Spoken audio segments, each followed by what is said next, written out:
So right now I want you to take a picture of the screen or just jot down the question. Share your most memorable experience. What could we learn from you? That's really what this question is saying. What have you learned in all your years of interviewing, a do or a don't? And then what question do you ask everyone that you, no matter what position? So think about that. And I'm going to put you into a breakout room. I'm going to give you about 5 minutes to discuss with your small group. You'll have 4 to 5 people in your group. Everyone should have a chance to speak, and then one spokesperson will report out. So go ahead and enter your breakout room. It'll show you what room you're in, and go ahead and hit join.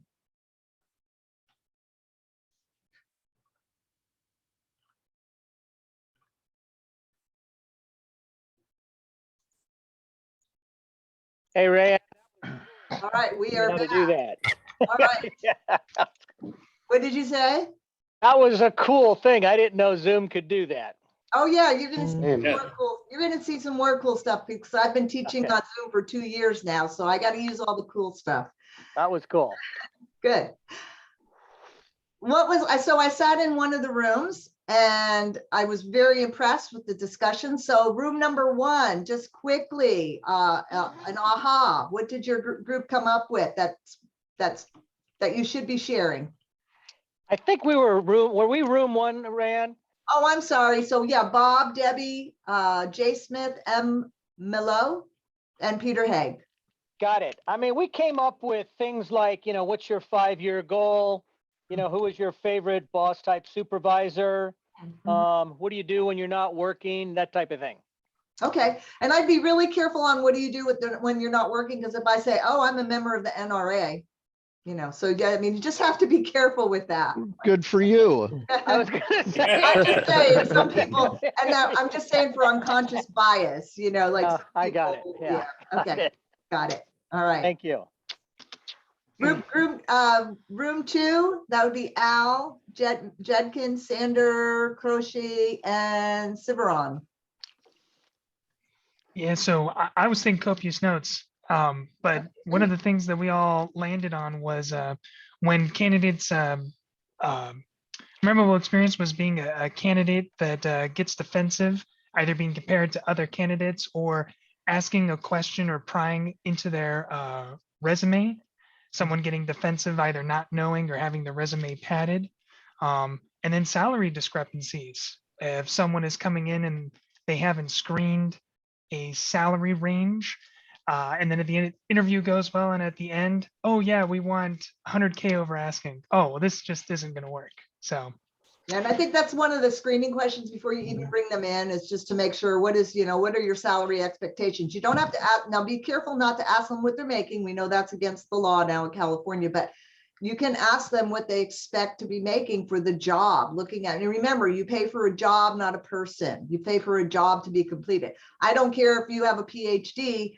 if you're assembling, you're going to get an assembler's pay. and then All right. for question number 2, the 2 that we landed on were you ever in athletics? Were you ever part of a team? Mhm. And then what do you know or like about our company? Because if they Yeah, don't, can't answer those questions. Yeah. I like the last one. I'd be very careful about the athletics in case someone has a disability. So maybe part of a team is good. All right. Room 3. Yeah, Bill? we had some really good suggestions for the second one. We really couldn't think of a good one for the first question, but one of the questions to ask candidates was, what mistakes have you made in the past or in previous roles? Mhm. So I thought that was a really good one. That is a and- good one. Yeah. Yeah. And then we also had, what's going to keep you from being successful in this position? Yeah. So really what we landed on, I think, was like kind of open-ended, questions that can really start to bring out things indirectly from the candidate. Another one last one here. Which would you prefer? This is kind of like a sales question, but I like it anyway. Which would you prefer, being second place with more money or first place with less money. Less Oh, pay. interesting, interesting. Yeah, yeah. I'm paraphrasing, of course, so don't hold Yeah. it against me, Mike. Yeah. All right, that's very good, very Is that good. from Mike? Cousin Yeah, Pedersen, yeah, it was. All right, good questions. Room 4, Flores, Banks, Jacobs. So we had a couple funny ones for number one. An employee who was asked if he would be comfortable in a position here that was normally held by women. And then another one who went into a job interview and was told you won't get hired because you're not a woman. Ooh. For number two, I didn't take notes on this, but we had what drew you to this position. If I was to ask a previous boss, what would they say about you? If I was to, I'm going to call your references, what do you think they would say about you? And then really just kind of open-ended, getting people comfortable questions to kind of see who they really are, get them talking. Yeah, good, good. All right. And I want to really value our time here. So room 5 and 6, anything to add there? The rest of you, the people who haven't called on yet, anything you want to make sure you add to the discussion? Anyone? I just like to ask if they're a 49er fan. That's usually my first question. Well, I like, where do you see yourself in 5 years? I mean, that's the hardest thing right now with people is, are they going to be long-term, or in today's economy or today's, younger people, they're okay with working at a company 2 years and moving on. Absolutely. And, You know what?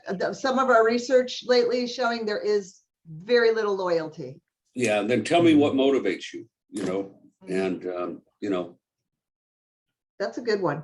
and then we had the memorable experience. I had one guy interviewed and he wanted to know if, with his iPhone, if he got iPods.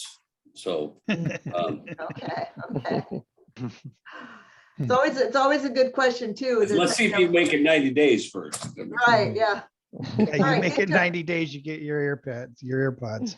Good job, everybody. One thing I really want to warn you against is the little bit of bias as far as being careful when we ask people about, manly jobs versus women jobs. The EEOC is coming way down on companies that even say like you have to lift 50 pounds because they're saying, are you lifting 50 pounds every day or is it once in a while? And can someone else do that? Is this position the only position that can lift? So they're really looking at job descriptions and questioning that will prejudice people to hire a certain, category. Now, obviously, if it's a bona fide occupational qualification, such as, you're teaching breastfeeding, you're going to have, it's okay to hire a woman to do that, right? But in a manufacturing job, we're seeing, I work with a lot of construction industry, and that construction industry is the #2 industry sued in the United States because especially as more women enter that field. So we have to be really careful too, even when asking people their hobbies and they say, oh, I cook, or, whatever. You have to be very careful of how you're using that in the decision process. All right, so just a little bit of background. I won't spend a lot of time, but this is fascinating research. What's happening in the workplace? Millennials are going to be comprising the majority of the workforce in the next few years. We see that the baby boomers are going away. Some of us are still in the workplace, but many of us are retired. Will be completely out of the workplace by 2040. And you'll see different generations. And right now we're working with multiple generations, which does cause communication issues. And think about it, baby boomers did not grow up with computers. So they're the digital immigrants versus the digital natives we talk about. Like, how quickly can we learn a new software program when that's not intuitive to us? So just things that we need to think about the generations coming in, what they've experienced, what kind of lives they've had so far, what kind of education too. Now with COVID, having 2 years, not, even being in a schoolroom. Research by a very high level company, top 3 hiring challenges. Senior managers anticipate that they're having trouble finding the right candidates. 22% of those surveyed. Hiring quickly enough because people are interviewing for multiple positions and they don't make the offer fast enough and somebody takes bird in the hand. And then finding people who complement the culture. Does this person fit? They may have all the skills, but they're not going to get along with the rest of the team. They're not team players. They don't have good communication skills. What I'm seeing too a lot in the Bay Area too is language. Do they speak English well? Are they multilingual? And sad to say for us that, those of us hiring, we are not in the driver's seat. The workers are in the driver's seat. Percentage of professionals who lose interest in a job if they don't hear back within 2 weeks, 62%. They're not going to follow up with you. Percentage of job candidates who will ghost if they feel that they're getting strung along, just about half. And percentage of workers planning to look for a new job who want to pursue contracting as a career, 39%. So these are some trends we're seeing that are very different maybe from when many of us entered the workforce. Hey, Rayanne, Mhm. could you go back that one slide, please? Sure, which one? This one? No, one more. Go again. This one? Pat, Yeah. what do you mean by that last one? Uh, Explain. Pursuing a contracting as a career. What are you saying there? So in other words, they don't want, they want to work as a contractor, not as a full-time employee. They want to work multiple gigs to make multiple money. Got it. Yeah. So now we're going to use another cool thing on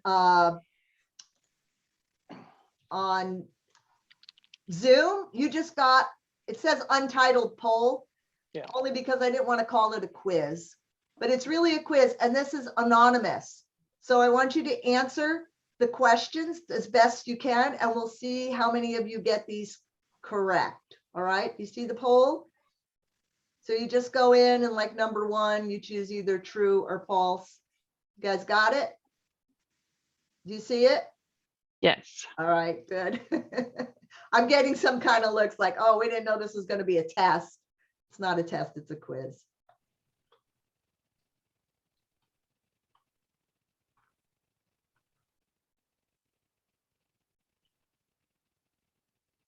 And once you've answered all the questions, just hit submit. And remember, you have a 50-50 chance. Don't spend too much time on it. And ignore question 9. That should have been deleted. There's no input. There's nothing in that one. All right, interesting. Look at that. We already have one question. We're half and half. All right, I can see how many of you have answered. There's 4 out of 31 people who have answered. So I want to get at least half of you to answer.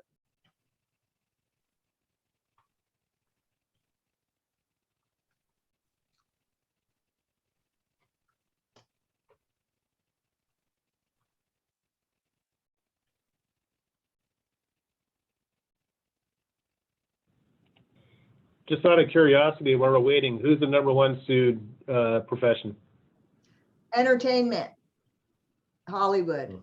Yeah, we know that, Weinstein paid $1,000 an hour for his attorney and he still lost. So we're just seeing a lot of, especially harassment, discrimination, retaliation. Seeing a lot of race, religion, age. We're getting a lot more age lately. All right, we have 26 of you have answered. I'm going to end the poll. Oh, 27. I'm going to end the poll now. If you haven't answered, that's fine. We have the majority now. And I'm sharing the results with you now so everyone can see. And for #1, the ADA mandates that employers hire individuals with disabilities. That is, it's not true that they're mandating. You need to accommodate people. What you do is you ask them, can you do the job as described? Now, certain industries, you know, they do have some tax breaks for hiring disabled people, but you're not mandated to hire disabled people because, you know, sometimes your work would require people to be able to walk or stoop or bend or things of that nature. So that is false. Number two, more than 70% of substance abusers hold jobs. That is true. Most of you got that correct. Number three, if you think an applicant has a disability, but it's not obvious, you should always ask. That is 100% of you got that right. Never ask, just ask them if they can do the job. During the interview itself, you should do 50% of the talking. That is false. You should listen more than you speak. Let the candidate, obviously you want to speak some of the time, but not 50%, maybe 35%, okay? You should review and update a job description, absolutely, because we know jobs change today, and make sure that you are paying for the right skills. Do your research. Applicants can be encouraged to elaborate by your use of silence or non-committal remarks. Yes, sometimes just waiting, people will spill. Telling them to take their time, giving them time to frame an answer. Some people take a little longer to get words out. Once a candidate has accepted a job offer, all you have to do is wait until the start date. That is absolutely false. You need to make sure, especially in this environment, that you have prepared the candidate, that when they come in, they have their badge, they know where they're going, they know what they're doing. Quick example, a very close friend of mine, high-tech guy making lots of money, right? When he was recruited by this company, and when he got there the first day, he said they didn't even have a seat for me. No one knew I was coming. And he wound up leaving that job in less than 2 months. And the company spent a fortune recruiting him and gave him everything.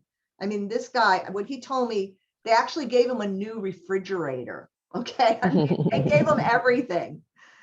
All right. And the last one, to ensure you remember the interview, you should write down almost everything that the candidate tells you. That is absolutely false. That's the number one thing that can get you in legal problems. When I say BO, the guy has BO, or the guy, you know, walks with a limp, or you have to be careful that what you're writing will not land you in court. So I tell people, take limited notes that will help you to remember things that are related to the job, but be careful about personal comments or things that offended you, or he looks like my Uncle Al, and you know how I hate my Uncle Al. I've seen the craziest notes. All right, good job, everybody. Can I ask a question on that, actually? Sure, of course. Just to completely clarify, I understand the negativity of those. I've been to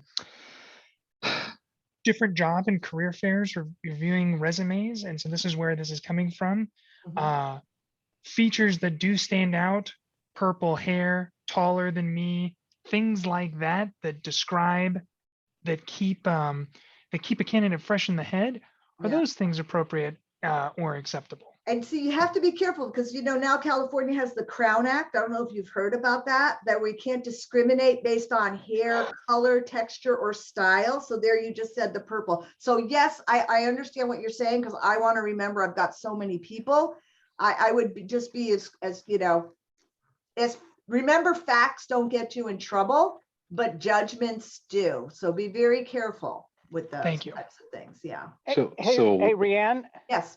this Bob Polizzi again. Yes. I just, you know, we had our employment attorney, you know, he advised us that we do write down every question we ask. Absolutely. Yes.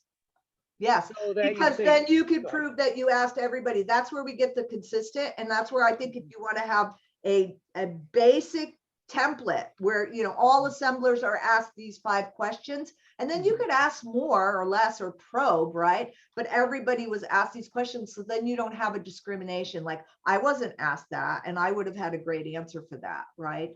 So yes, I would say have an interview guide or a script for each position that everybody asks, no matter who's doing the recruiting. Thank you. Yeah. So how can you get in trouble for writing down everything the candidate says?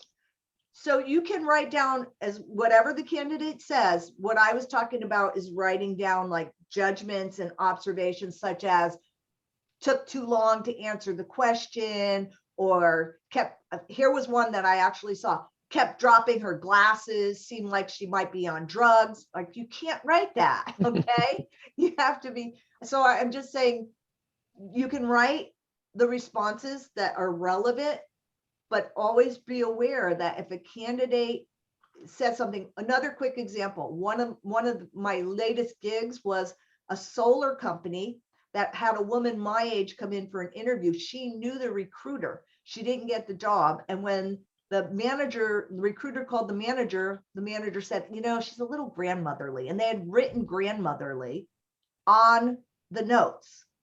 And we're a hip company. We're not going to. So they were sued for age discrimination. The woman never worked for them a day in their life. I had to come in and do 4 hours of age discrimination training as part of their fine for one candidate. So, I mean, that's probably out of the ballpark for most people, doesn't happen, but it happened right here in Berkeley. The company only had 8 employees. So that's just an example. And that's where EEOC will call me in and say, look at this. Do you believe it? It's like, I believe anything these days. I've seen it. Okay. All right. The recruitment and selection process. This is just a step-by-step. I think most of you know this, agree that there's an opening, analyze the job, attract the candidates. Here's where EEOC is coming down again too. Are you casting a wide enough net? You guys are in Hayward. We have a large Hispanic population. Now, I don't think you're doing government contracts. If you do government contracts, you're going to have to prove that your population matches the population of the area that you are in. Now, that said, you still should try your best to match the population of the city in which you live. So if you, you don't have any Hispanic candidates, you might want to advertise in a Hispanic newspaper, on a certain blog. 2 of my clients in Texas have been sued for this. They've had to hire more African-American and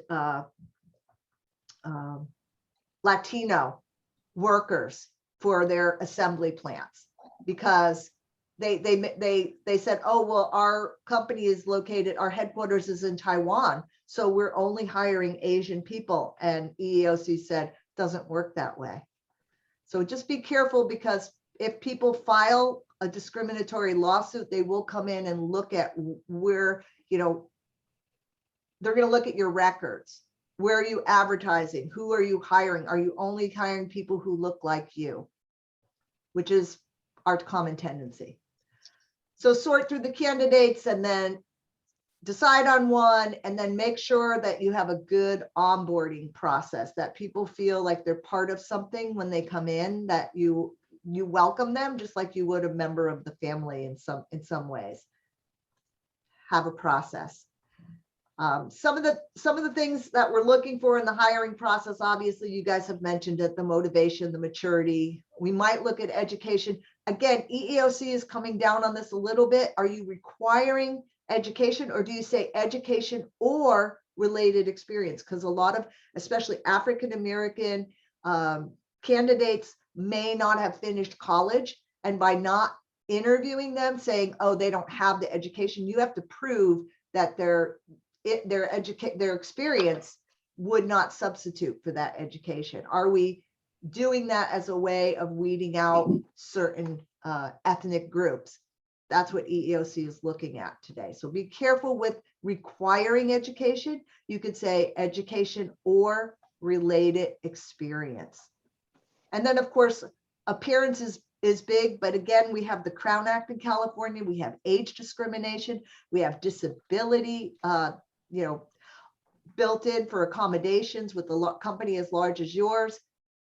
You would probably have to, in some cases, we won't get into that's another legal thing, but gives people a reasonable accommodation. If I came in as a female and I can't lift 50 pounds, do you have a job that I could do that's comparable, that doesn't require me to lift 50 every single day?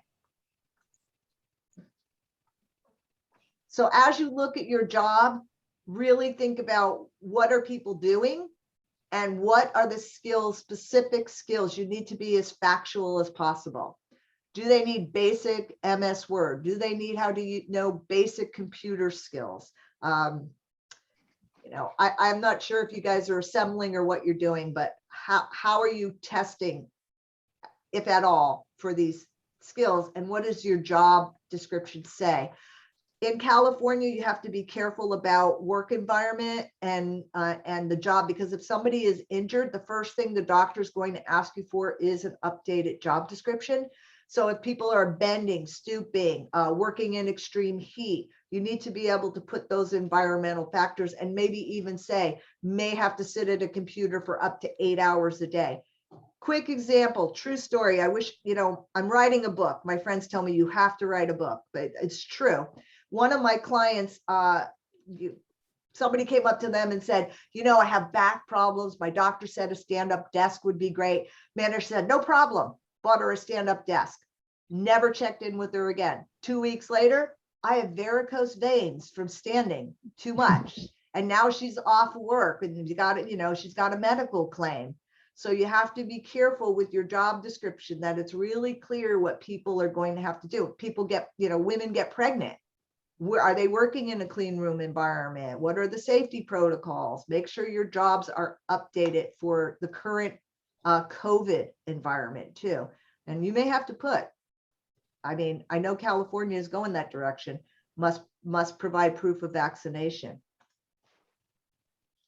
So 4 things to make sure you have in your job position, and I know HR can help you with this, is not what they do, but why they are there. What is the reason for this job? Okay, what is it? What is the purpose of this job? Is to create, to make, to do, to check, to prove. Why is this position created? And then what are their key responsibilities, typical activities, and any special demands? And again, be very careful with these environmental, physical, because especially those of us who are older workers now, you know, you don't want to get in trouble for not telling people, like, you're going to be standing for 8 hours. Okay, I have a hip replacement. Can I stand for 8 hours? You need to make sure you get the doctor's approval before you hire that person, so that they know what they're getting into. Now, one thing that I've used very successfully with large, especially important hiring, very high-level positions is when we use a scorecard and we say, okay, these are the things we want this person to have, and we give them a weight. So how important is education? Out of 100 points, I might give that 10 points, 20 points, 30 points. But it's just like if you were in school and you were grading a paper, you know, how much for content? What do you want? You know, 40% of this job is working manually with technical skills. So I can create a scorecard. And then what we always do is we turn the name of the resume, the person's name over, because research shows recently where a man was named Jose and he didn't get any interviews. He changed his name to Joe and he got 50% more calls on this exact same resume. The only difference was his name. So we always turn the name over. We do this at the college too, when we do exit exams for people graduating. We always turn their name over so that we are not prejudiced by, oh, this is, I could tell this is a foreign name or whatever, or female or male. And then we rank them, and we do this as a group before we even decide whether to call somebody in. So we can't be sued for prejudice, prejudicial screening. And these have worked really well for us with group interviews, for more so for high-level candidates. You want to make sure you're hiring the right person. All right, so I want to make sure I'm really valuing your time, but let me know if I'm going too fast, because you know I'm an East Coast gal. I get things done. New York time. When you do prepare to interview, make sure you have that interview guide. I don't remember who asked me that question about have the questions written out. I think that's a great idea. And you could even have a score with, 5, 3, 2, 1 as far as what you ranked their response. And that might be, again, if you have two people, hopefully you have more than one person interviewing, especially for high level positions, and then you can compare. Because even when two people hear the same answer, they may rate it as one person say that's not very good, and they think it's great. Give yourself enough time between appointments so you're not rushing people. But I can tell you that sometimes when I know a candidate is not right from the very beginning, I have sometimes not gone through all the questions. It's like, why am I going to waste my time and that person's time from the very beginning? I had one person start ranting, like racist comments just about the government. And like right then I knew that the person had some issues that I was not prepared to deal with. And I said, oh, you know what? I'm going to need to call this interview short. I wouldn't suggest doing that all the time, but there's no law that says I have to ask every question of every interview person that comes in, when maybe after my second question, what do you know about the company? And the person knows nothing, then I either go through the rest of the questions quickly or skip them, depending on how many I have. Make sure that you have a comfortable room, give them water, and make sure you greet the person, know how to say their name, especially if you've screened them by phone. I like to phonetically write down their name, how they want to be called. And today, big thing, use the right pronoun. I have students now who have requested to use the pronoun they instead of he or she.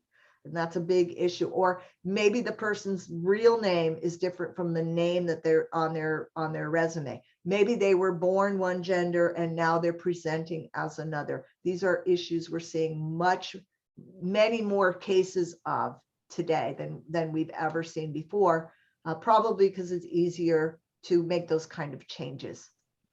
Ryan, I actually, my new hire, I just had that conversation where she happened to bring it up, and I was just I don't know what she's talking about, but it kind of went on, and I'm just looking at him like, can you do the job? I mean, that's really all I care about. But I tend to like stay away from that in general, and was like using them, just names in emails, and just kind of asked, how do you like to be addressed? I think that's a good question. How would you like to be addressed? And then, because if you don't address them the way they want to be addressed, that's a potential harassment, so you have to be careful. All right, some of the ways that we can get ourselves in trouble is, we like the person, they remind us of our Uncle Al, we love Uncle Al, and we're going to hire, or that person reminds us, that person is like me, the same age, the same kind of values, we like the same politics, right?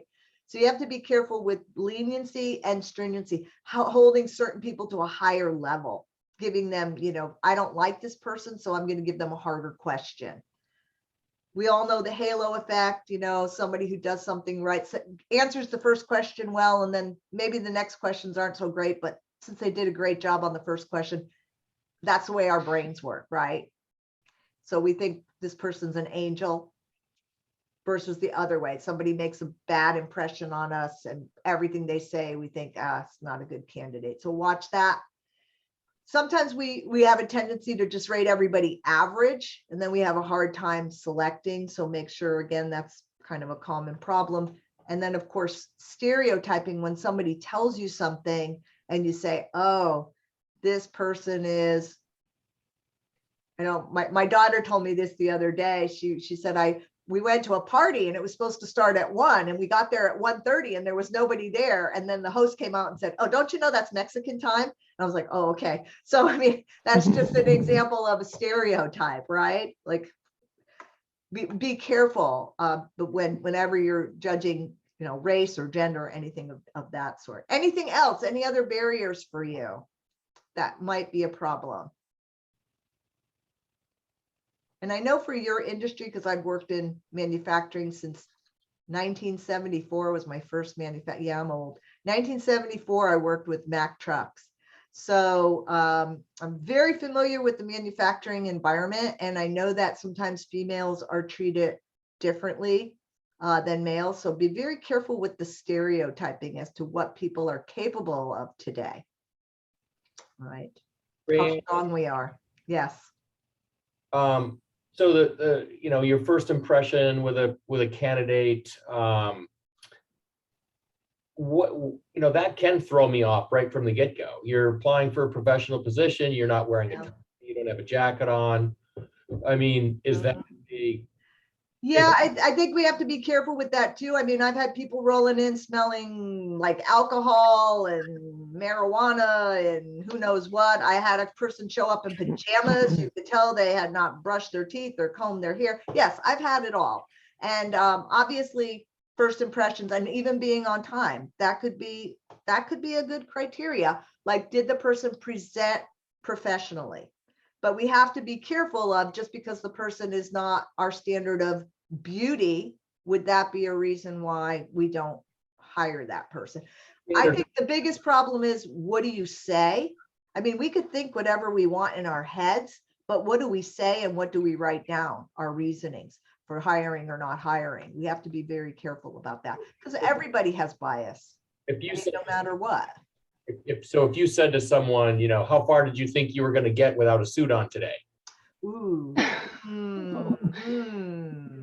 You know, I'd be very careful, because again, if the person hasn't had a job for a long time, and maybe they're homeless, or maybe they just, you know, hard times, gained weight during COVID, didn't have a suit. I always try to give people I always ask a question. Like, I'm curious that you're applying for a professional position. Did you think about how you would present yourself? I might ask that question in a real curious way, but not to arouse defensiveness. Right. So if we were to, if somebody walked in and we saw that their appearance was haphazard and their job is to present CHC in a professional manner, Yeah.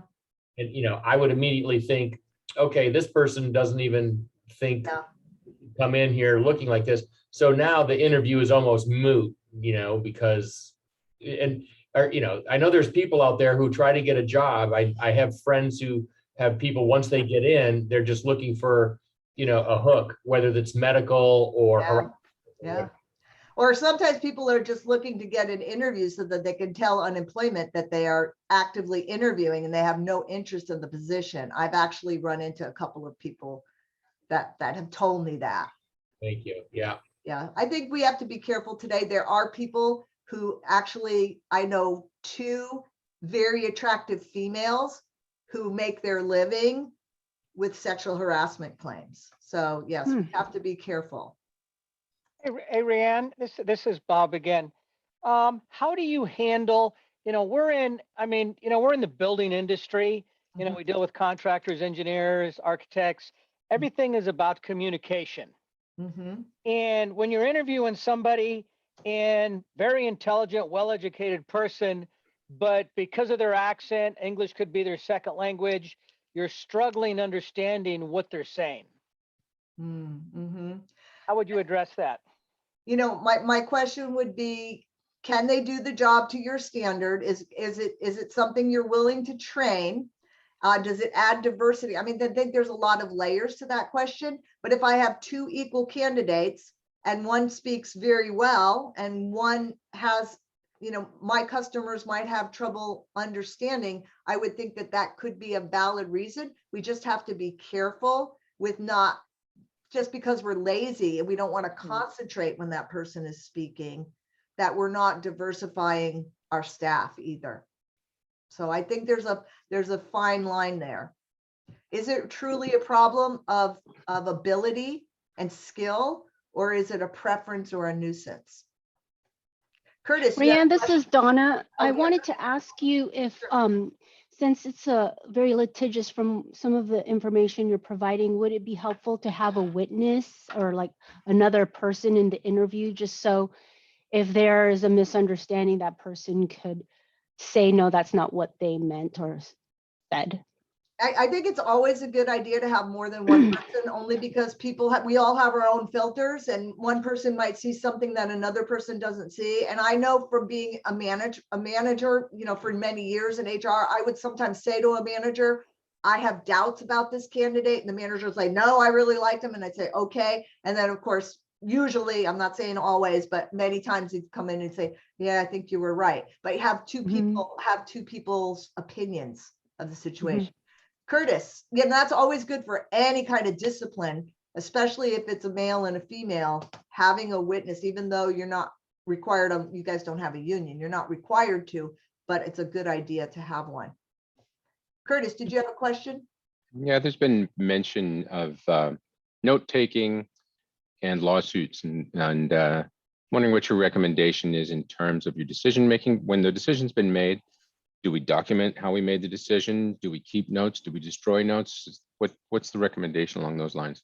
I think you should not keep anything that could be discriminatory, but you want to have records to, say that you ask these questions, or if there was a screening guide of some sort. But again, I would make sure when if HR is going to take a look at those, or I don't know how busy you guys are, how much hiring you do, but a lot of times I would look at the notes before they were filed. And again, you're not required to keep those notes. If someone asks for them and you don't, like, we didn't keep them. But again, it could be, you could be asked for them. And I was recently asked to attend a court hearing for something I investigated 5 years ago. That's how long it took them to get this person, to get this lawsuit going. And it's like, I don't remember 5 minutes ago. How am I going to remember 5 years ago? So if you think it's going to be a litigious person, I would say keep basic notes. And here's the thing about notes: facts. Facts are, she had 4 years experience. The person we hired had 6 years experience. Those can't be disputed. So if you can just keep facts, I would say keep those notes. So would a policy be recommended as to how long and what notes you would keep? Because I mean, I just would want to avoid any kind of, claim of spoliation of evidence. If we're keeping notes on some people versus others, that's an even bigger issue, because if we all of a sudden we don't have those notes, right, it's presumably against us. That could be true. And I would say that I think it would be a good policy to keep if everybody's got the interview guide, you keep the interview guide with the score and then top recommendation. And remember, you could decide to hire somebody and wind up hiring your third choice because the first two people didn't accept the job either. So, I mean, there's a lot of layers there that you might want to keep. Like it used to be a requirement. We did offer it to a diverse candidate. That candidate turned us down. So we offered it to the next person who wasn't There used to be a requirement that if somebody wanted to apply for a job, you had to let them apply for a job. And then you're supposed to keep an application or a resume on hand for a certain amount of time. Is that still the case? I would have to double check on that, because these laws of keeping records, the record keeping, and I will look that up for you. And I'm not remembering how long, because different documents have different, amount of time. And some of them, there's no guidelines on. So I'm not sure. Donna, Patty, do you know? Remember, it was around 3 years. Yeah, I believe. 3 years, I would think. I know that we don't keep applications or resumes of people we don't hire, which is, companies I work for, only because we get thousands of them. We have nowhere to put them. All right, the best interviews. Start with the best questions. So we know closed questions, yes or no. We might ask a few of those, but most of the time we want to ask more open questions that encourage people to talk. So ask them a question, allow them time to pause, and then maybe ask a probe. So if you say, tell me about your manufacturing experience, and I say, oh, I've had tons of experience. I started 20 years ago. All right, well, tell me more. Help me to understand, what did you do in those, how long were you there? It doesn't say here on your resume that you've worked in that industry. So at what point did you? So try to keep those probes directed to the question at hand. Try not to go too far out on a tangent when you're probing. You can dig. I've seen conversations go into their kids' soccer games, and it's like, let's pull it in. Because at that point, when people bring up things, don't go down that rabbit hole. Here's a quick example. You ask a question in the beginning. Oh, did you have any trouble finding us? oh, no problem finding you, but I had trouble getting out the door. My 2-year-old threw a temper tantrum and my 1-year-old was screaming. My wife was, and then all of a sudden you don't hire that person. They're like, wow, if that person had trouble getting to an interview, they'll never be able to get to work. And you have an issue there. So be careful when somebody starts going down that rabbit hole. Don't ask a follow-up question. Like, oh, is your son always throw tantrums? No. You can paraphrase. So here what I'm understanding you say. And sometimes people try to give you, I'm trying to say this in a nice way. I don't want to say BS, but they try to give you a story that you may or may not believe. And this is where you can ask, so tell me exactly your role. How, were you the primary decision maker? Or, at what level did you sit at the executive decision-making level? Those kinds of questions where I'm trying to paraphrase what I think they're trying to tell me. And I'm trying to understand, I'm going to try to get clarification.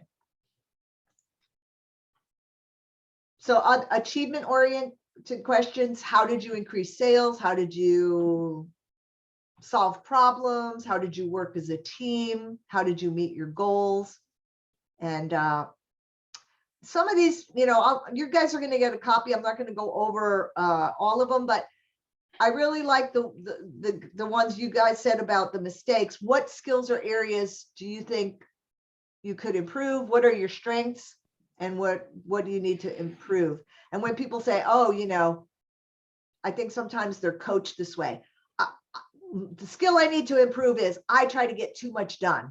I'm always the person getting, like, okay, tell me something you really that is a real challenge, not really something that's a challenge described as a strength. All right. So just in the essence of time, because I know that we don't want to rush, but we don't want to be, do we want to do a breakout room, or do we want just people to share on this one? Have you ever fired someone? Why? What went wrong? You hired that person. You had to fire that person. At what point did you realize you made a mistake? And I always tell people this, is it more painful to have that person or to not have that person?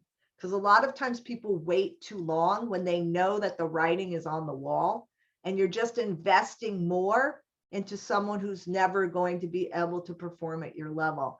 So when I was an HR manager, which is probably why I moved around quite a bit until I found teams that held my values, is that I'm a big proponent of cut your losses sooner rather than later. Okay, but that's I don't share that philosophy with everyone, but I have to ask myself, how much time am I willing to invest before I let someone go who is not really, obviously you're going to have people who are not going to be your top performers. We still need them. But if that person is a drain on my energy and the rest of the team, why are we keeping them? And so what advice would you share?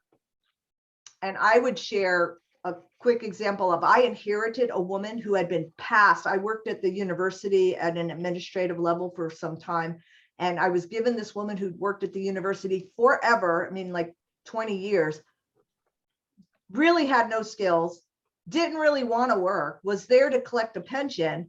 And when I went in and tried to get her to work, she immediately filed, harassment, discrimination lawsuit against me. So she had done this with all of her bosses. This is why she had been moved from department to department.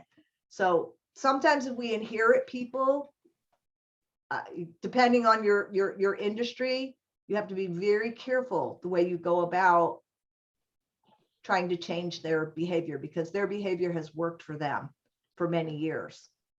So sometimes you need to take a little more time. I was not willing to invest much time. I wanted to get rid of her right away, and it did not go well. All right, so that was my cautionary tale. Anyone else have something to share with us that we can learn from your experience? Hey, Rayanne, again, this is Bob Polizzi. What you said is very true, and they're easy words to say.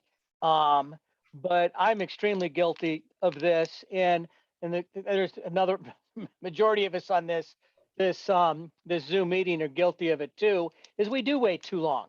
You know, we try to be too human in this process, and it's very, it's never difficult to like ruin someone's day by firing them. And yeah, like I say, it's easy to say, but really hard to do. It really is. Sometimes though, and I've done this with people, I've sat down and had a conversation with them, and I just have said, look, it doesn't seem like you're doing the best that you could do, or you're happy with the work you're doing. What do you really want to be doing? And you have those conversations and you plant those seeds. And I actually was hired to coach someone to get that person to stay because they were a really good engineer, but they weren't focused. And when I met with this man, I said, what do you really want to do? And he said, I want to be an artist. And he was painting on the side. And I said, well, then why are you here? Well, I'm here because I have a wife and I need the benefits. And so we had the long story short, he wound up pursuing an art career. And I'm still in touch with him like 20 years later. He's like, well, you inspired me. I gave him a plan. Like, you need to get out of here. You need to go do what you were meant to do, what you love to do, because you're wasting people's time here.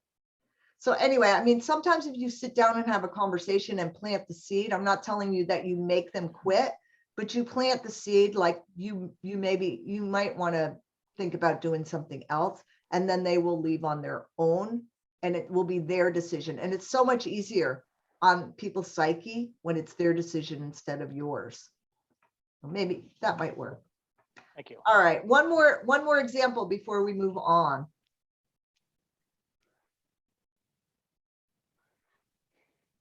No more? Nobody ever had to fire anyone?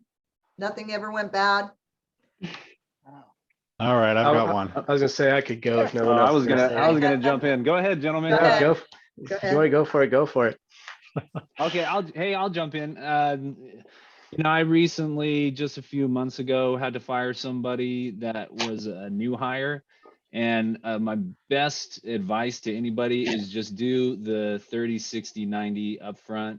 Be very honest. Like you said, it's better to have those conversations early on and start that honest communication back and forth, because it just makes it so much easier if you do have to sever ties. You can just have a straightforward, honest conversation with them, and it's no surprises for anybody. So that's my there should my never 2 cents. never be surprises, and expectation should be clear. Here's what we expected you Right. to do. Here's what you did. Huge gap. How are you going to Right. close this gap? Here's 30 days to close it. You didn't close it. And again, like you said, it wastes less of our time. It wastes less of their time. Maybe they can go on and do something that they are really fit to do or enjoy doing. So, Absolutely. Absolutely. Yeah, if you could do it with empathy, that makes you an employer of choice too, because people leave managers. They don't usually leave jobs. And so sometimes maybe you can get help from someone else who could connect with that person too. So I always tell people, we don't always connect with every single person we have to supervise. Maybe somebody else could help you with that situation as well. I've always found termination for cause best to be backed up with as much written communication as possible. So a couple of warnings that were written down that spelled out specifically the issue that was of concern that was signed by the employee. It gives them a chance to correct a misinterpretation of something, as well as to correct their behavior or to start looking for a job if they don't think that they can make the change. Yeah, and stick to facts and impact. So, you were supposed to do this, you didn't do it, the customer canceled their order. This was an impact to the company. If you could actually show relationship of harm, because that's the basis of every lawsuit. Where's the harm? Was the employee harmed or was the company harmed? You were harmed because you lost a customer. Just factual impact, even when you're having that conversation with the person. Reducing it to writing also clarifies any ambiguity. Document. Anytime there's a firing. I can't tell you how many times managers have come into me and they're like, that's it, I've had it, we're firing this person. I'm like, where's the paperwork? You have nothing. You have not one piece of writing. I can't tell you how often that's happened to me, too often. All right, so we're going to practice a behavioral versus a traditional interview. I think all of you know the difference. Traditionals, a lot of questions came up. Where do you want to be? What kind of supervisor do you like? Strengths and weaknesses. Those are traditional questions and they're okay. But behavioral interviews ask people to tell you a story. Think about a time when you had to solve a problem. Recall an instance when you had to do something that your heart wasn't in doing. Describe a decision you regret. What did you learn from that experience? And when the interviewee is formulating an answer, they should give you the answer in the STAR method: situation or task, action, result.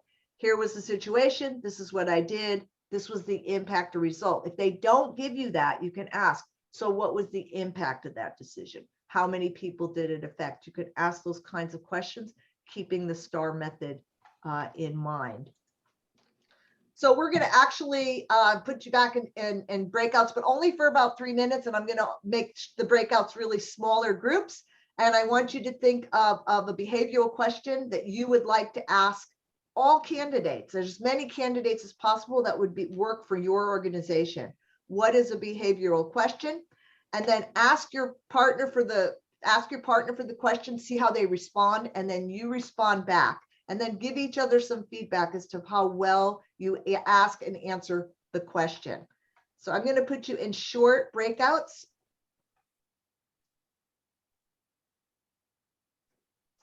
Hold on one second. Zoom or your Cisco? Oh, sorry. I was just double checking here. All right, I'm going to recreate. Hold on. All right. They're going to be really small groups, okay? Go ahead and join your breakout. You have about, let's do 3 or 4 minutes. Let's shoot for 3.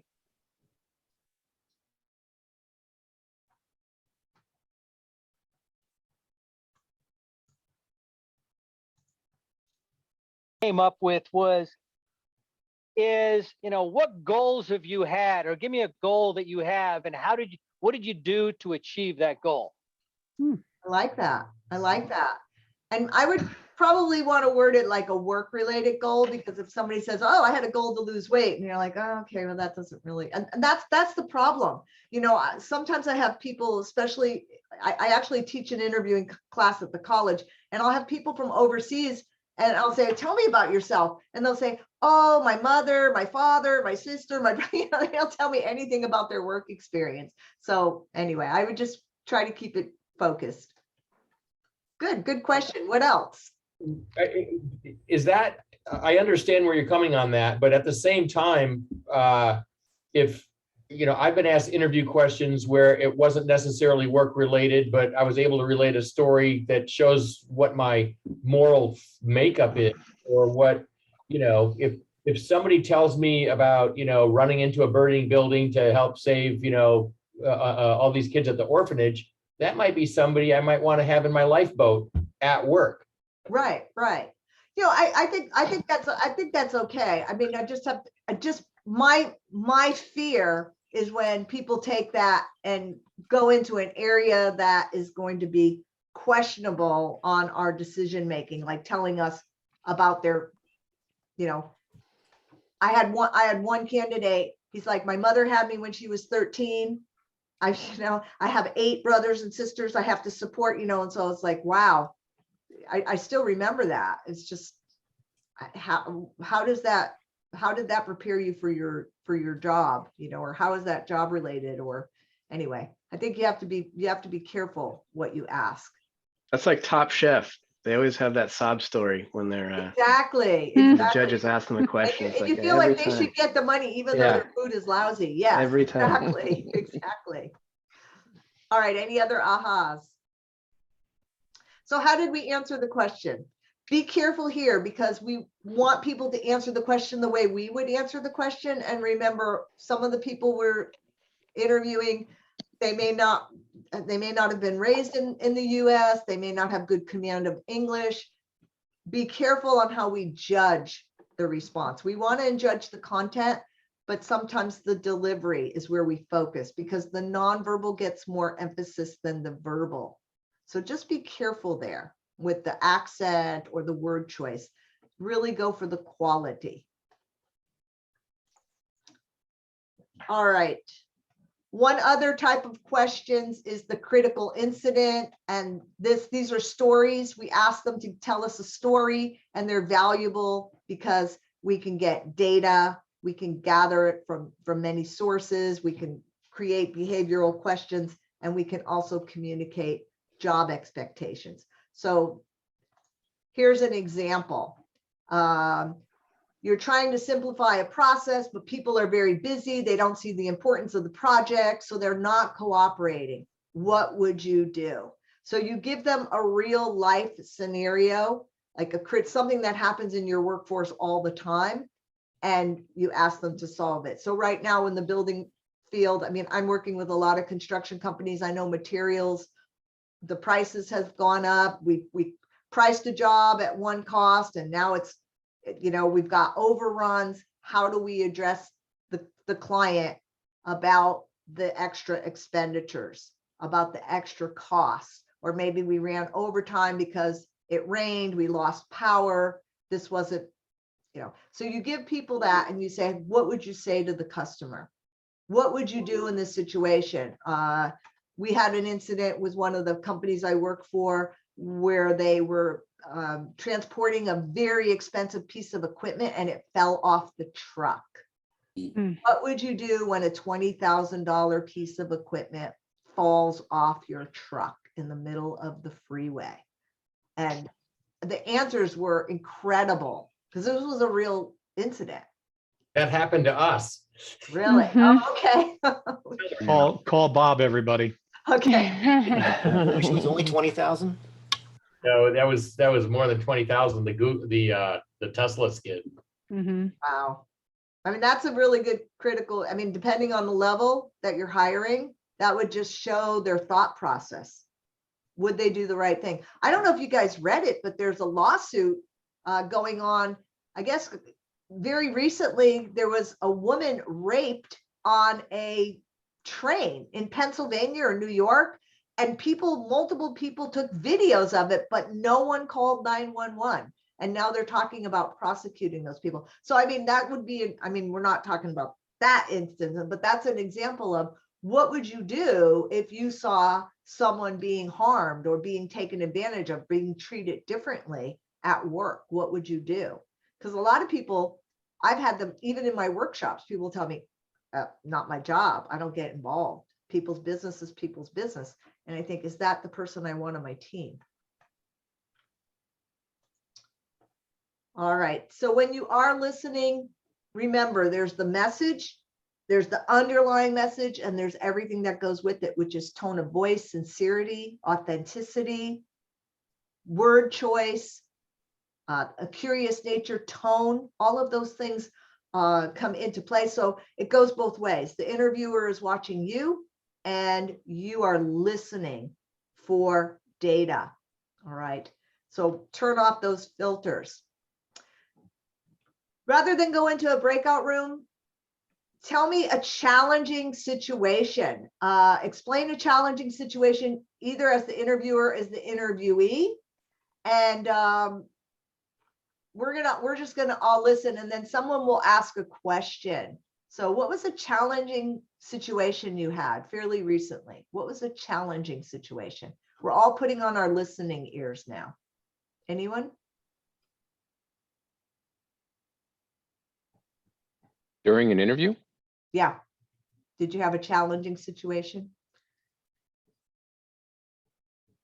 So for example, maybe the person was too quiet, or maybe they started going down that bunny hole with personal, preferences or demands, or, maybe they just were defensive. Anybody?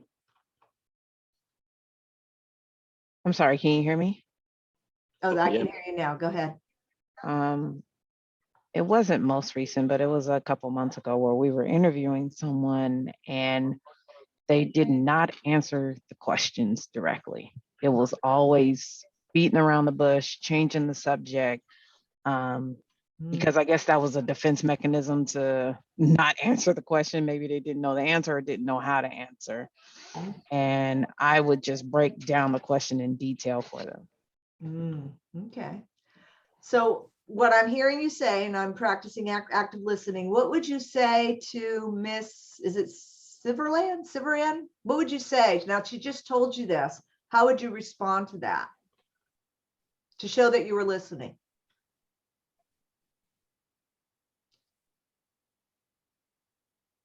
What would your active listening response be? Anyone? Was that frustrating to deal with someone who wouldn't answer a question directly? So you could ask a question that was good, or you can make a statement. It sounds like that was frustrating.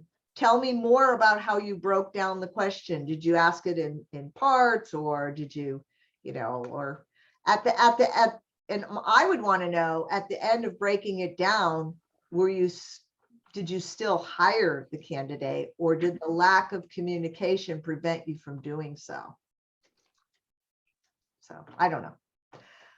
But show you're listening to the answer. And sometimes when you're the interviewer, you just want to say, Robert Bolton has a fabulous book called Listen Up or Lose Out. And he talks about the word following, just nodding and saying, and encouraging people to continue, because sometimes they sink their own ship, right? I've seen people start out great, and the more they talk, you're like, oh no, this person is not going to be a good fit here culturally. So sometimes he calls those minimal encourages. Go on, tell me more. Or just the nonverbal, shaking the head. And research shows that women shake their heads more than men. They are looking for more nonverbal recognition of body language. A lot of times when men are concentrating, and this is not male-female bashing, this is just research, that men have been taught not to show a lot of emotions and to just show listening by being more still, whereas women are using their whole bodies, nodding. So research shows that women nod to show that they're following you. Men typically nod only when they agree with you. Interesting. All right. If I was in that situation, I think I'd probably Patrick assume that is nodding. Thank you. I didn't ask the question properly, and ask the question again in another way. Great. If they still refuse to answer the question, we're getting close to the end of the interview.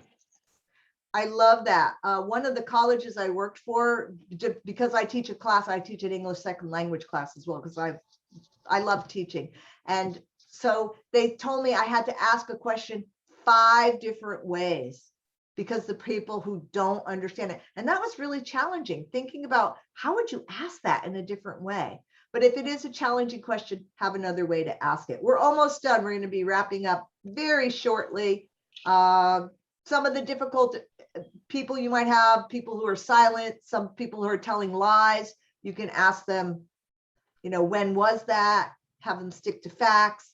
Slippery Sue or talkative Tom. I like to focus. I said, could you keep yours, when somebody goes off and they're just ranting and raving, I just try to say in 2 sentences or less, or in 2 minutes or less, could you tell me that? So sometimes I have to put parameters, boundaries around those talkative people. All right, I think we've already developed interview questions, and I really want to get to the legal portion here. So I'm going to be providing you guys with some questions, and you have already come up with some good questions, but think about behavioral questions. Are they clear? Are they concise? And are they legal? And just as a general wrap up for this part of the session is, when you are having an interview, that little bit of chit chat is kind of important for some people. Remember, like warming up a car, older cars might need a little more warm up. Different people might need a little more or less warm up. Just put the candidate at ease so that they feel comfortable talking. Maybe they need some water, a little bit about the company, a little bit about you or the position, but make sure that you're discussing job related questions and look for the technical performance and fit. And when you close, let them know the next steps. I think it's really important. And if you are going to check references, make sure they know that they're going to be checking references, or if you guys do drug testing or whatever else, medical testing. I know that at Toyota, they did all of those things. And a lot of times what I learned from my interviewing is right up front, tell them they're going to be drug tested. And sometimes people would say, I'm out of here. So anyway, just, whatever, if you know that. So the last portion of this session is on legal landmines. Just a quick reminder. I know you guys already have had some training on this, just something to think about. The protected categories. Don't ask them when they're going to retire. When they're, even in their 5-year plan, if they mention retirement, like, oh, how soon is that? Be careful with digging deep into that. Watch their race, ethnicity, color. A lot of times, even their associations, what groups, what church groups they belong to. I'm with this particular church.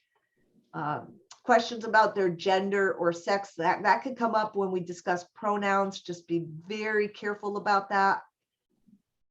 National origin, where they were born. A lot of people, like even today, I said to Al, oh, your name is Italian, my name is Italian too. And I'm thinking, oh, in an interview, you have to be careful with that. You want to make sure that we're not showing prejudice to anyone or preference. We know religion. Okay, go ahead. The prejudice is, what kind of Italian are you? I'm just So with religion, we're finding a lot of people now, like, what if they say, I have to pray 5 times a day? We've had this with the Muslim faith. I have to pray 5 times a day. Will I be able to do that? I'm a Seventh-day Adventist. I need to I cannot work past 5 p.m. on Fridays, and I can't work weekends.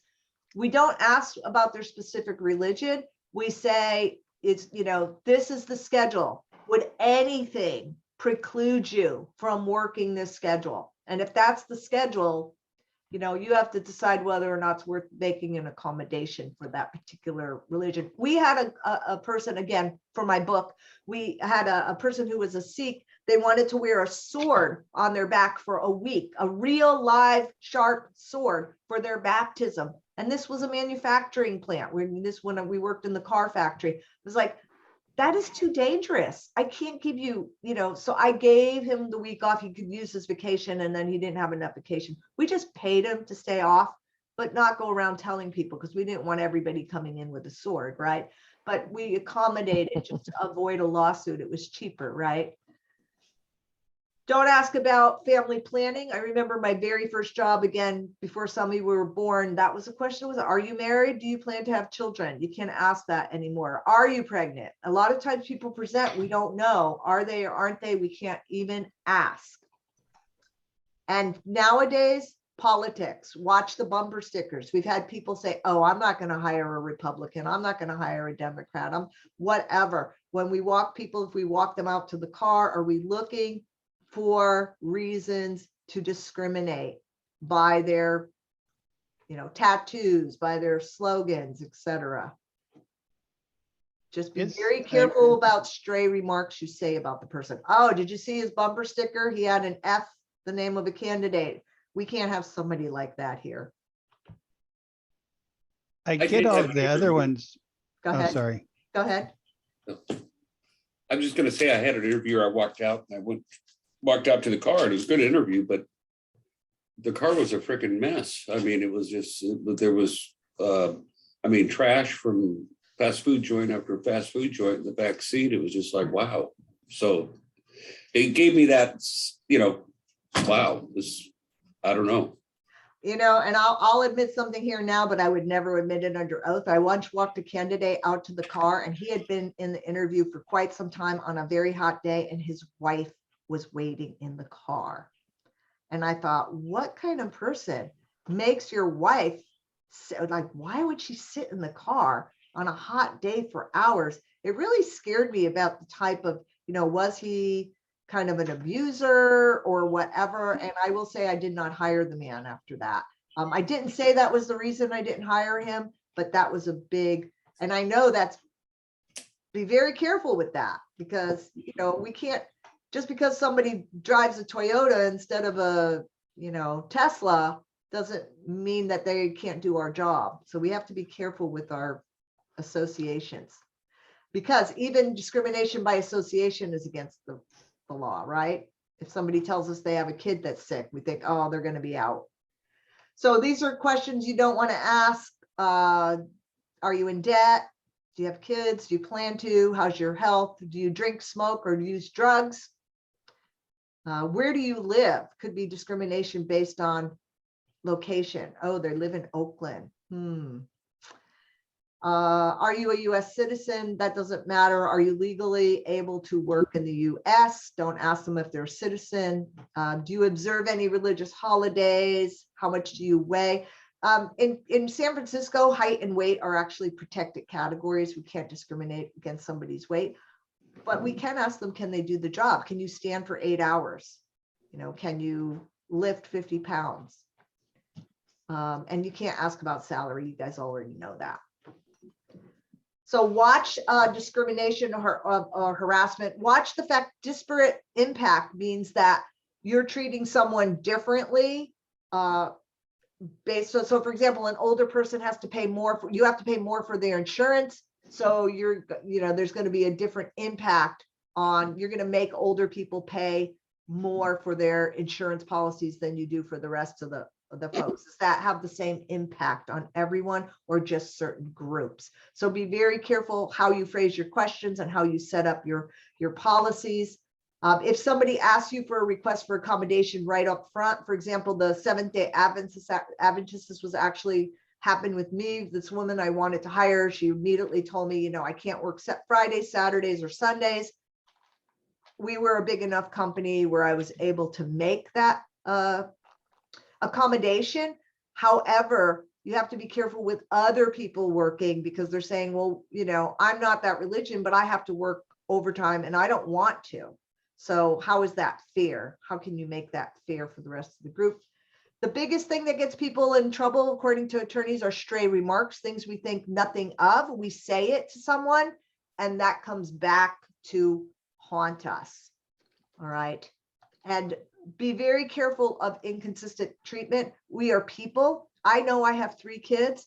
And if they ask me, who do you love more? I say, I love all of you, but they all know that's a lie. There's one that I love a little more, right?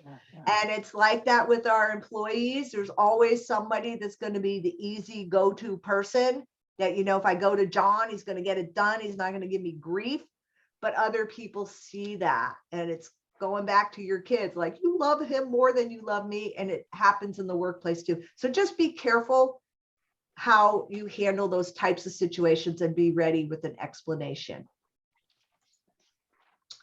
All right, so we're going to just end this with, I want to get one person to just go through these steps. All right, so someone's coming in, they're hiring for, I'd like somebody to be the interviewee and someone to be the interviewer, and wrap this up for us. Show me what you would do. What's the first thing you would say?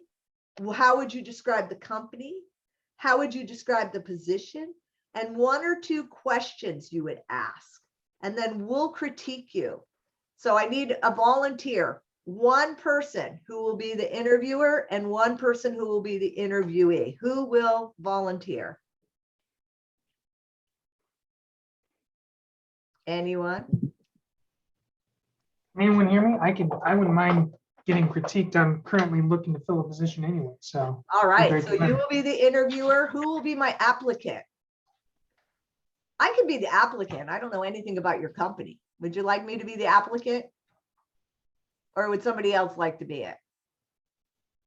You guys decide. I can be the applicant since All nobody right. else will, but Good, only if good. I I'd can, rather. only if I can bring my sword with me. All right, okay, okay. So Patrick is your applicant. So go ahead. What do you say to begin? Look at this, you guys are seeing the screen, right? Build your Yes. rapport, build rapport. Mhm. So just go ahead. Well, welcome, Patrick. Thanks for showing up on time. That's always good for an applicant. Tell me a little bit about yourself.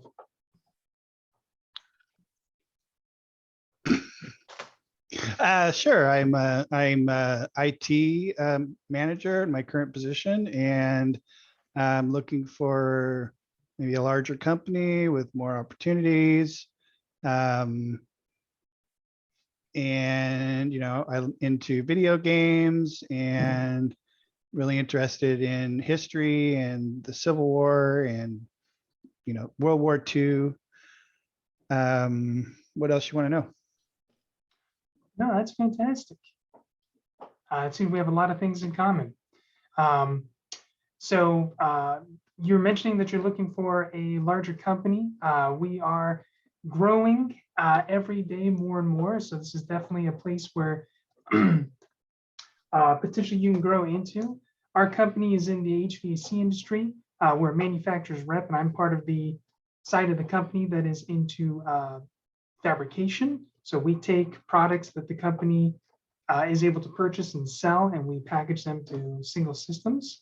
The position that we're looking to hire is exactly you. We're looking for an IT manager. So this is going to be perfect. Let's see now. Yeah, I think after looking at your website, I thought that what you do is really cool, and I'm interested in the product and how you build the package systems and that whole process of data collection and procurement and all that. So that's some of the things that really interested me in the job.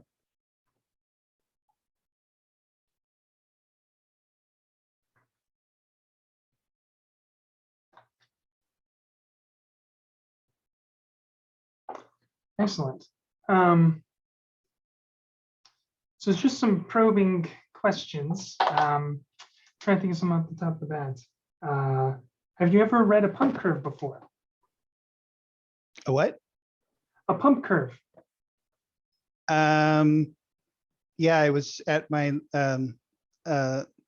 local workout station, and we were doing curls, and maybe that's not the way. By your reaction, I could tell that's not what you meant. No, that's okay. No, I was I talking actually about did. the, I actually did. I actually have looked at one. Excellent. Excellent. Yeah, I was talking about like a hydronic pump curve. That's what I was talking about. Yeah, I've seen one of those before. Yeah. So maybe one more critical incident. So he's going to be an IT manager. Maybe you could ask him, we just got word that our systems are down, customers are screaming, employees can't work. What are the steps that you would take to get our systems back up to speed? This is why we always have two people in an interview. I know. No, I'm not responding to her. She's coaching you. She's not playing a role. The most important thing is to find out who's impacted by the situation, how mission critical it is, and to control the communications, because the worst thing you want is you're trying to place a call and you got 100 people calling you to tell you the same thing. So that's difficult, and you always have people that are kind of over your shoulder trying to get information when you're trying to resolve the problem. So a lot of times that impacts your ability to swiftly progress an incident to closure.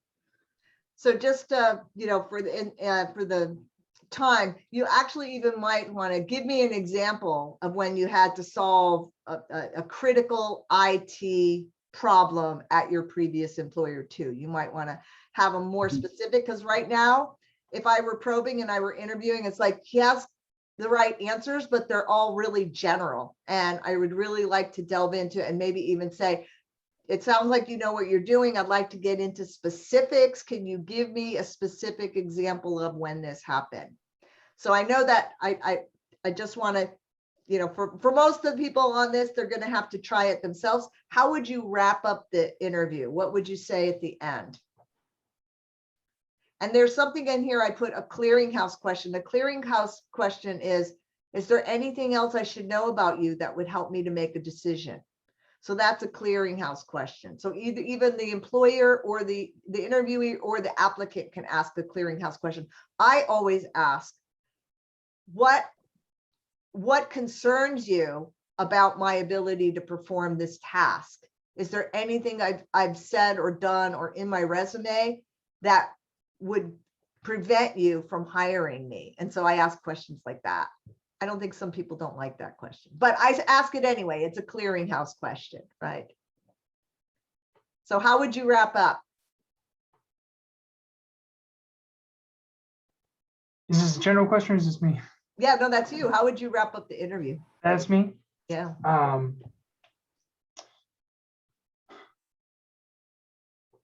Yeah, I guess it would just be, thank you, Patrick, for taking the time. I really appreciate it. We are reviewing multiple candidates, and we'll get back to you within the next week with an answer after we review. All right, good job, good job. Thumbs up, thumbs up. All right, give him a thumbs up. All right, feedback. What did he do well?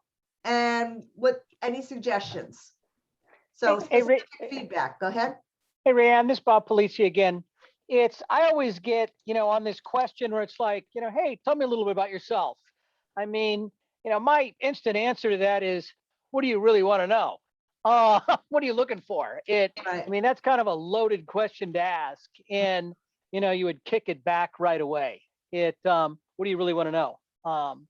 I think a better question is, tell me why you're a good fit for this position. And that shows whether they've read the position, that they know the company. I mean, I think every question actually goes back to that. Tell me why I should hire you. Really, that's the question in every question. But if I'm a candidate and I'm sitting down and, and Richie's looking at me, I mean, as a candidate, I might look at Richie and go, Richie, tell me, what's the perfect candidate to you look like? I mean, I would throw it back in his lap really fast. What's a perfect candidate look like to you? Because that's going to help me as the person getting interviewed to get through this.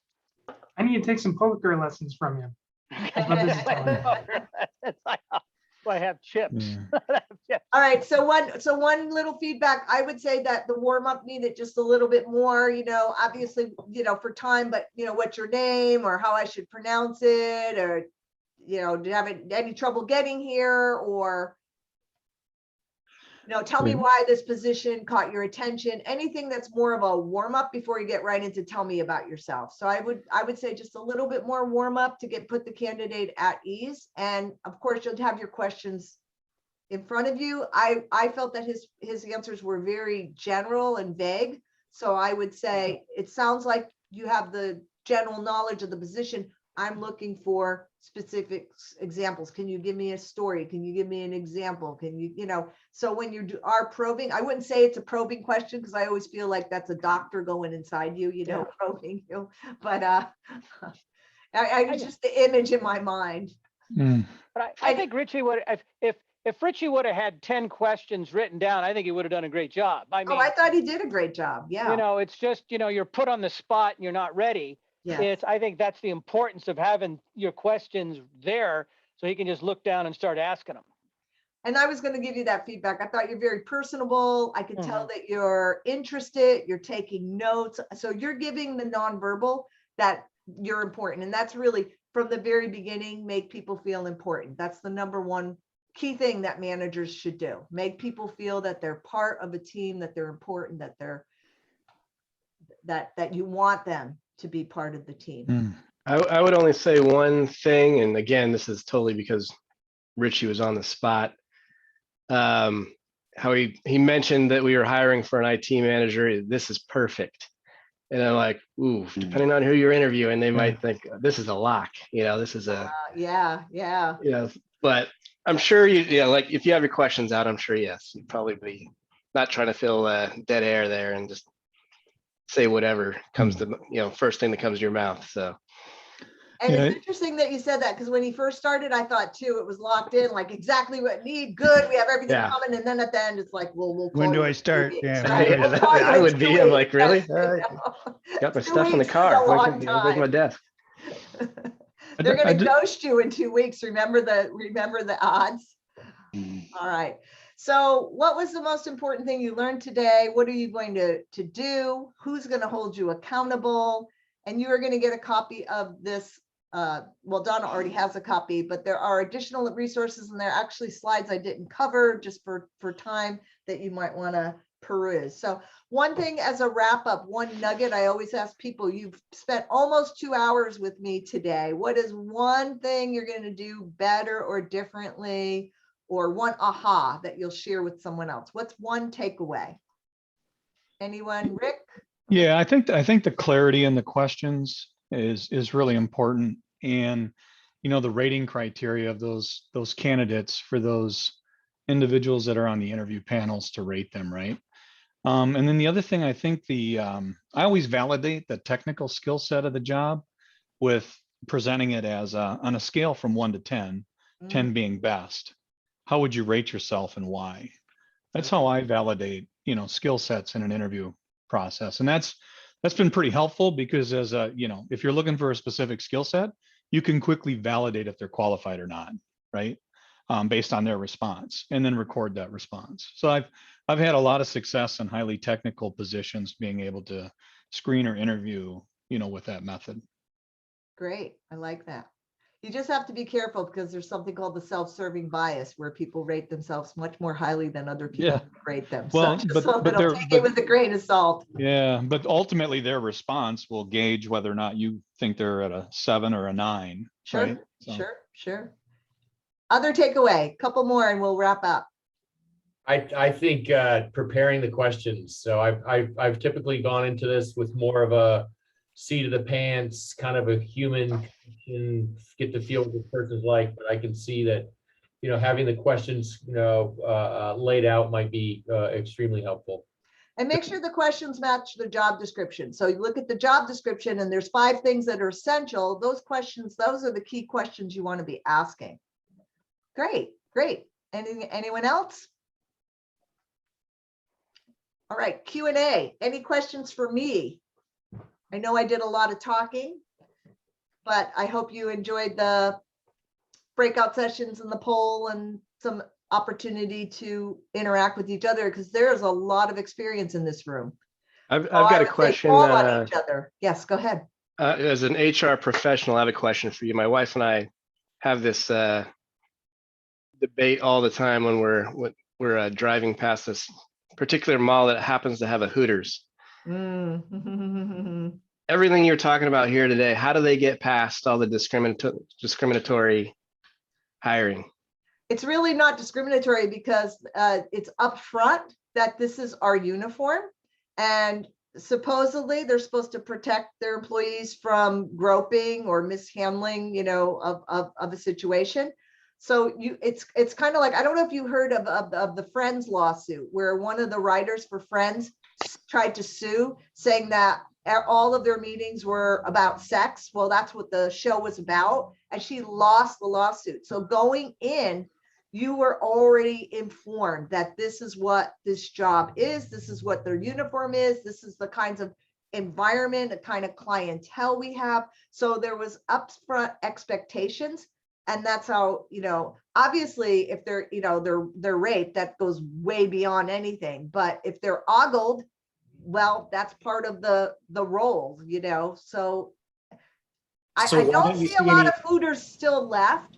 I don't think there are. This is why we always talk about it, because I'm like, I think that's the only one still left in the Bay Area anyway. The way they got around it was you were informed that you're going to wear. I mean, it's kind of like the gals in Vegas too, when they wear the skimpy uniform. So my argument with my wife always was, though, what if there was, say it's a guy, say he's qualified to serve drinks, serve lunch, serve dinner, more qualified than any one of those women is willing to put on that outfit. Yeah, I think they would have a hard time not giving that person the job, because they'd have to say, you know, what people could say bona fide occupational qualification. So for example, I just got a call from a homeless shelter, not a homeless shelter, a women's shelter, who wanted to hire an overnight, you know, somebody that was overnight for the residents. And they said, can we only hire a woman? And I said, yes, because most of the women there have been abused by men, and having a man would be dangerous. You have to be able to justify it. If I have a woman attendant in a woman's bathroom, If I'm hiring, obviously I'm only, but you have to have a bona fide occupational qualification that the EEOC and DFEH and any other organ, any other labor law would say, yeah, that makes sense. So that's why, the construction industry is under a lot of scrutiny now because people only want to hire young men, right? We don't want the old fogies. They can't work fast. The work is hard. We don't want women. They're not strong enough. They don't have the endurance, the stamina. They're getting in a lot of hot water for that because that's just a stereotype. And So you're saying non-office jobs, yeah, like in the field in construction? the field construction. Yeah.